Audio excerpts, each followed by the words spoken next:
Confidence గురించి జనరల్‌గా అది చాలా పెద్ద హిండ్రెన్స్ లాగా అనిపిస్తుంటది. అంటే మనం డెవలప్ అవ్వడం, లేదంటే సక్సెస్ కావడానికి ల్యాక్ ఆఫ్ కాన్ఫిడెన్స్ అనేది చాలా ప్రాబ్లమాటిక్ సిట్యుయేషన్స్‌నయితే క్రియేట్ చేస్తది.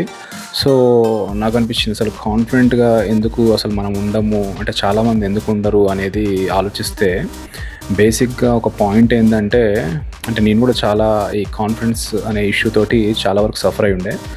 సో, ఇప్పుడిప్పుడు కొంచెం దాని నుంచి బయటకొస్తున్నా.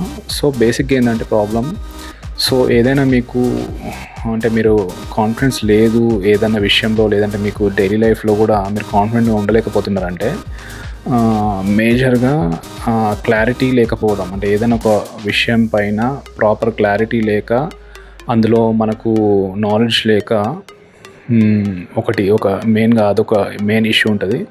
సో, అంటే ఇప్పుడు ఏదైనా ఫర్ ఎగ్జాంపుల్ మీరు స్టడీస్‌లో కావచ్చు, లేదంటే ఒక బిజినెస్‌లో కావచ్చు, ఏదైనా చేస్తున్నప్పుడు మీకు ప్రాపర్ నాలెడ్జ్ ఆ సబ్జెక్ట్ పైన ప్రాపర్‌గా కొంతవరకు ఆ గ్రిప్ ఉంటే ఆటోమేటిక్‌గా కాన్ఫిడెన్స్ అనేది ఆటోమేటిక్‌గా బిల్డ్ అయిపోతది. సో, అది లేదు అని అన్నప్పుడే ఇక్కడ నుంచి మనము అంటే ఆ కాన్ఫిడెన్స్ అనేది ఉండకుండా అది మనకు తెలిసిపోతుంటదన్నట్టు మన మాటల్లో గానీ, మన బిహేవియర్‌లో గానీ.